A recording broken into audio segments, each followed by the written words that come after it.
we go. Hello, everybody. It's Maryam here.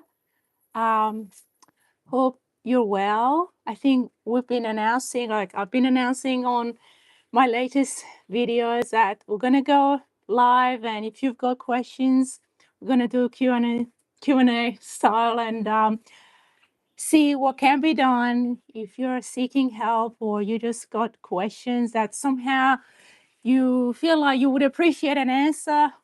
You can just bring them to the live session. As a matter of fact, we have received a couple of questions that we want to just answer them. So I thought instead of waiting for like a set a schedule to just do the session, we just take it as is. So hopefully we'll get to see a couple of you online. Otherwise, I'll just put this on the channel, like the recorded version of it. I've got Tim. He's sitting next to me in the background. He does most of the back end stuff on the channel. So want to say hi? Hi. And he's the one taking us through the questions. So when you send us an email, which you've got my email in the comment section or in the description section, we read it. And how many questions we've got so far? We've got 6 there 6 lined up. So we'll see. We may answer, a whole lot, or we may just go for a couple, maybe 2 or 3, just to test it to see how we go. But as I said, please join us. And you can even leave your question in the comment section. Anything else we need to say, or we should jump? I think we just jump in and just Jump in and see how it unfolds. All right, we still haven't got out. There is one person live, so hello. So let's go through the first question, Tim, see what we've got, and then we'll just take it from there to see if you would receive any other questions while we're live. Yeah. So pretty much the questions we've got so far, what kind of topic do they cover, you reckon? We've got people talking about their bodies not feeling safe. Yeah. There's one here about narcissistic relationships, and they're still feeling tense. Then we've got people feeling anxious and guilty. Another person's asking about healing, and then we've got someone talking about emotions being not talked about when they were growing up. So we've got quite a body of things to talk about there. Yeah, great. All right, so I would say you pick one, and we'll just go from there, see how we go. Hopefully, I'll be able to answer those questions and see how we go with them. Okay, so we have a question here from Sarah. Yeah. And Sarah says, "Hi, Maryam. I've done a lot of therapy and I understand my trauma intellectually, but my body still reacts as if I'm not safe. Why does this happen, and how do I work with it without feeling like I'm failing?"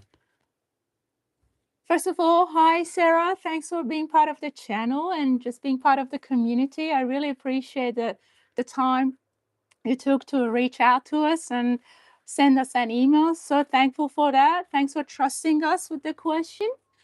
That's actually a great question. And the reason for it is often we think that therapy is the only way to healing. So we keep going to therapy, and the result that we get is often intellectual, as you said. So this is not a weird thing that you are experiencing. This is absolutely normal. And what we need to do is to bring that intellectual information into your body. So what I'm saying is you've got them as what you're referring to as being intellectual. What you want to do now is to embody the information that you've received. So embodiment is very different to grasping on intellectual information. It's like I may listen to podcasts or even my channel. You guys may watch my videos, but integration is different. Embodiment is different. It's not just listening. It could be a coach, it could be a therapist, but at the end of the day, the integration phase is what we want to accomplish, and that is the embodiment of the intellectual information that we've been receiving and processing by going to a therapist or a coach or whoever you're seeing. What you want to do is you want to bring it into your body. You've got it in your awareness, but as part of the healing journey, you need to embody that. And I've been emphasizing in my recordings, hey, you need to repattern your nervous system. You need to allow your nervous system to absorb the information. Otherwise, it will just remain as what you refer to. Your intellect knows that you've been healing yourself, but your body hasn't embodied or hasn't taken on board the information you've been given. There is realization and there is the embodiment of that realization. So feeling safe is about teaching your nervous system to feel safe. And one of the best techniques that I've been incorporating, again, as I've been sharing that on my channel, is breath work. Literally spending time creating your connection with your body. That's one of the most important steps you need to take to arrive at safety. Safety cannot be intellectualized. Safety is something you introduce to your body. Again, us survivors of narcissistic abuse would find it very difficult to feel safe. Therefore, we definitely need to get our body, our system to feel safe. And this means that one of the practices I do is lots of tapping. Hopefully this won't sound awkward in the microphone.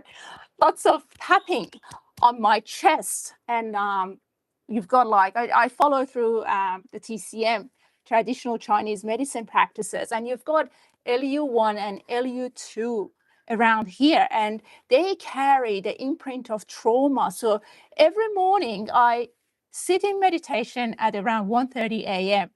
By the time I do breath work, it is around 2:30 a.m. until maybe around 3:15 a.m. And I do lots of tapping while I'm breathing.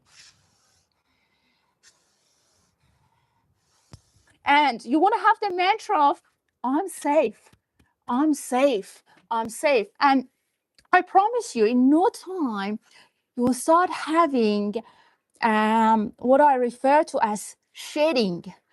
You realize that you're caught in beliefs that you didn't have access to before. And as part of the breath work and just tapping, and sometimes I do movements, you get to unwind those imprints, and you will realize that safety will naturally show up in your system, in your nervous system.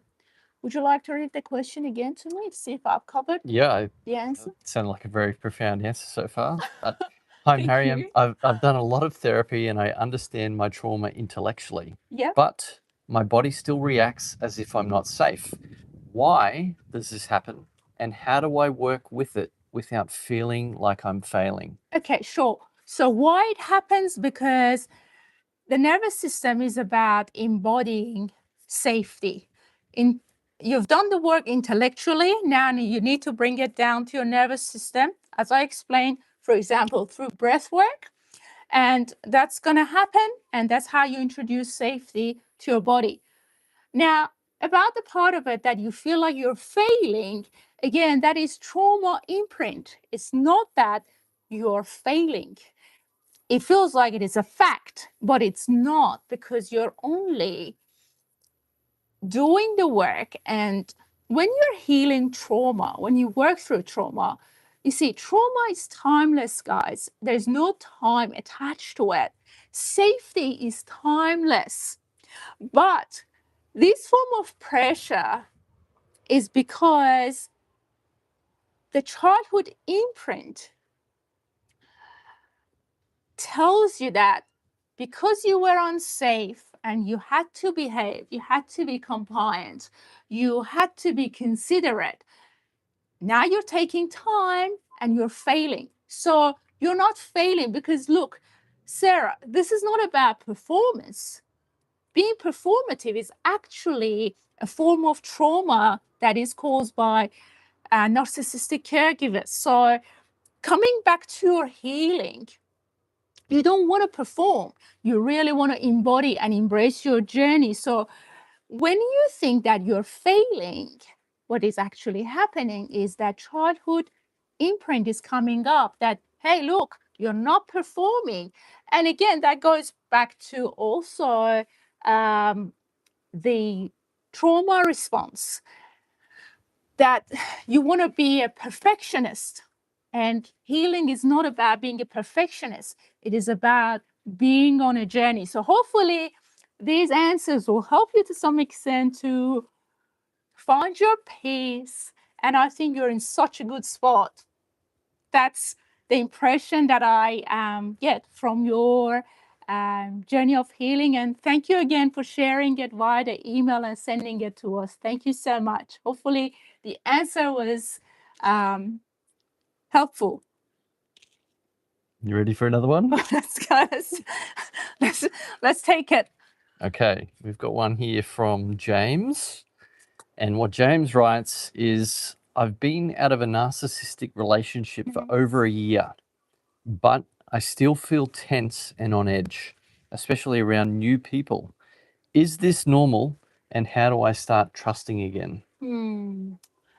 Hi, James. Thank you so much for forwarding your question via the email. I really appreciate it. The fact that you took the time to just send it across, and thanks for trusting us, because you see, when you've gone through abuse, not once, but many times in your life, your system is so overwhelmed that it's so hard to trust literally anybody. I mean, I look at my own journey and I feel like how vulnerable I was and how I struggled trusting people and letting them in. That was very difficult for me. And to some extent, I was quite avoidant because it was really, really difficult to trust that I was not going to get hurt again. And you see, I want to focus on, again, the time factor and the healing journey, specifically recovering from narcissistic abuse. You see, narcissistic abuse, again, is a cycle that repeats itself very frequently as long as you're in that narcissistic relationship. And often the cycle of abuse continues, and it is very, very difficult to break free from it. Even when the abuser is gone, you still are kind of tangled. You just don't know how to break free from the pattern. And the reason for it is narcissists convince you that there's something wrong with you, that you are the problem, that if it wasn't because of the way you are, they would have done things differently with you. But I just want to tell you this: that is just the abuser's presence, their shadow, and you want to cultivate awareness about that. That okay, I'm still dealing with that shadow that expected me to be somebody else. So again, it comes down to, is it really a worst case scenario that you haven't healed yourself, even you've been out of the relationship for how long did you say? Over a year? Yeah. And I want to tell you this: this is not about the time you've spent outside of that relationship. This is about how much of their shadow you're still carrying unknowingly. the next thing is my personal journey. Again, healing is not a race. You don't just go like, let's say it this way, you don't judge your healing on the basis of how much time is passed and what you've healed, what you haven't healed. Healing is a journey that we must embody. So looking at my own personal journey, it took me over 2 years to finally break free from the last narcissistic relationship I had. And adding to it was also my narcissistic upbringing, my borderline and narcissistic mother, everything that happened. You see, when the present reality is triggering, it somehow adds up. So you're trying to overcome your latest relationship, but inside of that, you're also working through your childhood trauma and what happened to you in your childhood. So going back to your question, I want to validate the fact that you don't feel safe. That's very normal. It's going to take some time to feel safe, to let people in, to feel like, oh, wow, I can trust again. Narcissistic abuse doesn't allow us, survivors of narcissistic abuse, to trust easily. And I want you to honor this part of you. I don't want you to minimize it, because that was what the narcissist did to you, minimizing your pain, minimizing their gaslighting, minimizing the cycle of abuse. Also, when you walk out of a narcissistic relationship, the cycle will be active in your nervous system, at least for some time. And that is what we say, your nervous system is dysregulated. So you need to regulate your nervous system. So the narcissist is gone, but the shadow is there, and the shadow is in your nervous system, meaning that your body is still adjusting to the cycle of abuse that you've gone through.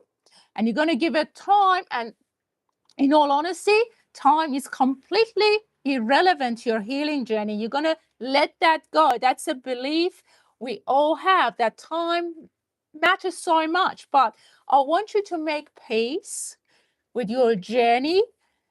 Again, I want to validate that you don't feel safe, and I totally understand it, and I totally can relate to it. But the safety is about your nervous system letting go of the shadow of the narcissist. That's the work. And it takes time. And again, I want to take you back to breath work as I demonstrated it. So breath work is important. You need to create a sense of safety in your body. And that matters a lot. What do you reckon about the question and the answer? Sounded good to me. Okay, James. Again, thank you so much for forwarding your question. Hopefully the answer was helpful. Yeah, and I see we've got, there's more people joined in the chat. So Oh, really? maybe let them know that they can leave their questions. Yeah. Hello, everybody. If you're live, what we're doing is a QA style of just jumping online, trying to answer questions about childhood trauma, narcissistic abuse. We've got a handful of questions being sent to me via my email, which is always in the description when I post a video or in the comment section. So take advantage of the opportunity. If you feel like you're prompted to just write a question, Tim will receive it and he will share it with us, and I'm happy to help. It's part of your healing journey. I mean, opportunities are great, especially when you can go live. If you're part of the community and you find the videos helpful, maybe I can help you with a question right now to contribute to your journey of healing. So would you like to go to the next question? Yeah, let's do it. So we've got a question here from Ananya. Yeah. Ananya writes, "Hi, Maryam. I grew up in a family where emotions weren't talked about, and strength meant staying silent. Now, as an adult, I feel disconnected from my feelings and my body. How do I begin reconnecting when I was never taught how?" Okay, Ananya, was it? Ananya. Hi, Ananya. Thank you so much for sending your question. It means a lot. We appreciate that you trusted us with it. So, going back to the question, what I understood from the question is she's feeling like the whole family, the dynamic was emotionless. Was it? Yeah. So she doesn't know how to connect with her emotions? Yeah, that's right. So grew up in a family where emotions weren't talked about and strength meant staying silent. Mm-hmm. Now that Ananya is an adult, Ananya's feeling disconnected from their feelings and body. Mm. How do I begin reconnecting when I was never taught how? Yeah, that's quite sad because when we grew up having to feel numb, disconnected, to me, it means that there is some degree of shame there. And also the fact that it feels like by not sharing emotions, the caregiver wouldn't have felt conflicted or paralyzed or threatened by you expressing and experiencing your emotions. So it feels like the dynamic was approval was only given to you when you remain quiet or you didn't say anything. And if that's the default in your nervous system, then it becomes a form of protection and feeling loved and feeling approved of. So, again, the work is not only a change in your mindset, but also a change in how you've been wired in life, your physiology. So, your body obviously has disconnected itself from processing emotions because that means by doing that you're safe, you're approved of, and you're loved, even though the love is conditional. So because of those aspects, of course, it's going to be hard for your physiology to reestablish that connection because your nervous system says, hey, you can't do that because that's going to put you at risk. That's going to put you in danger. You're not going to be safe because they don't support you connecting to the world around you. And more importantly, connecting to yourself emotionally. So I think the journey of healing is about you getting in touch. And to me, when it comes to experiences like this, there is always some form of dissociation going on, which is the freeze trauma response. I've got great videos on this trauma response. And when you are dissociated, it means that you're surviving. So you don't remain connected with the reality around you. You become numb, you withdraw from reality. So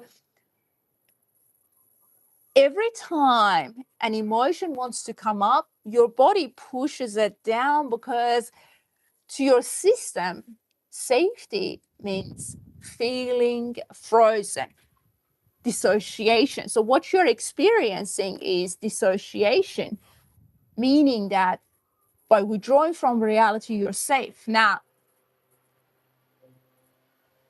I think I would have liked to ask you some follow-up questions, or maybe you can ponder on these questions. How would you find it if you were by yourself on your own to connect with your primary emotions? Sadness, fear, anger, joy, surprise. Can you create a safe environment to connect with these emotions? And can you primarily identify what emotions would stand out if you weren't frozen?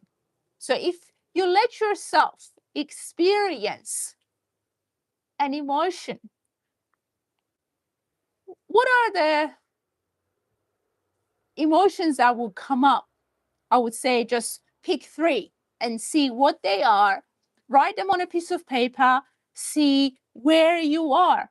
Are you still neutral? And I think the best practice is literally unwinding these emotions by yourself on your own before connecting with the world around you and wanting to trust that people are going to let you experience them as raw as they are. So there is shame that needs healing there. There is suppression. There is creating nervous system safety while you're experiencing your emotions. Have I covered the question and the answers they were seeking? Hopefully. Yeah, well, it was how do I begin reconnecting when I was never taught how? Yeah, My body. I would say just identify in your own time by yourself, identify what emotions would show up if you weren't dissociating from reality.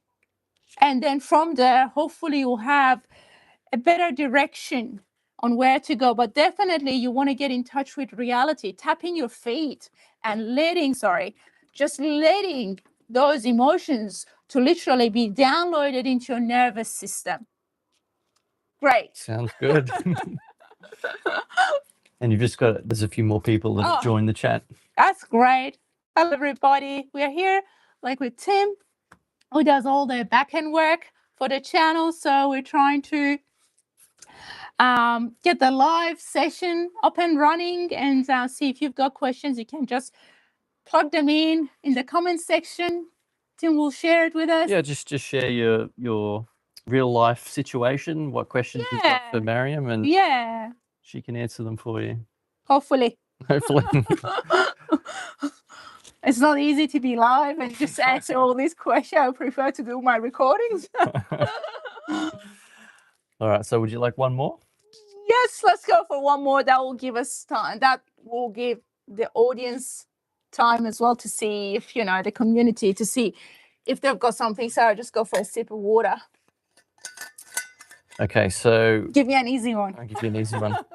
So Lee asks, Lee writes, I know I need rest, but when I slow down, I feel anxious and guilty, like I'm doing something wrong. Why does my nervous system react this way to rest? That's a great question, Lee. Thank you so much for reaching out and trusting us with your question. And I mean, your question could be someone else's question, right? Yep. And it's just nice to send these questions across because we don't know unless we ask, right? So I think what I'm understanding from the question is that the sense of anxiety feels like a form of protection. So if you're resting, it feels like you're doing something wrong. And again, this goes back to an upbringing where you had to show up for your caregiver. They had narcissistic traits. They wanted you to perform. They wanted you to demonstrate that the world revolved around them. So what they did was they made you believe that you had to perform. If that's the blueprint in you, then when you try to rest, when you try to ground yourself, to take a break, your nervous system doesn't support it because it feels like the caregiver could be feeling threatened by your absence, your emotional absence, which as a kid, you didn't have to show up for your caregivers whatsoever. But in a narcissistic dynamic, there's always this expectation that you must show up for the caregiver. So you become really performative and you can't rest because by resting, it feels like you're Did you like it when you go live and you just, it feels like by resting, you're literally causing discomfort and conflict and you're neglecting your caregiver. So your body is literally bracing. It doesn't want you to rest because subconsciously, if you rest, your caregiver is going to be mad at you. So it's a form of protection, but unfortunately, it shows up in your body as that guilt and anxiety. So what you're dealing with is the blueprint, and the anxiety and guilt are literally the manifestations of that blueprint. So hopefully this answer will help you along the way. So what's the next question? Is there anything else you want to? No, do you want to keep going or you? I probably think we've been on for 30 minutes. I think we've done a nice job doing the live session and, just answering. How many questions did we answer today? We got through 4 questions. 4 questions, yay! That's great. So, guys, if you want to join a live session, we actually, I think we're going to do it once a month, eh? Well, keep an eye on the community section of the channel because that's where I'm going to be posting, a note to say, hey guys, we're going to do a live on this date. Please join us. Until then, you're more than welcome to leave a comment here if you've got a question, or you can just email it to me. My email is in the comment section of the videos that I've been posting and also in the description part of it. So feel free to reach out. We'll just do our best to answer those questions as we go live. So we really appreciate you guys and thanks for being part of this community. And I'm looking forward to your questions and chatting with you guys. You look after yourself. Is there anything else we need to say? No. I've wrapped it up correctly. All right, guys. Take care. Have a great day and bye.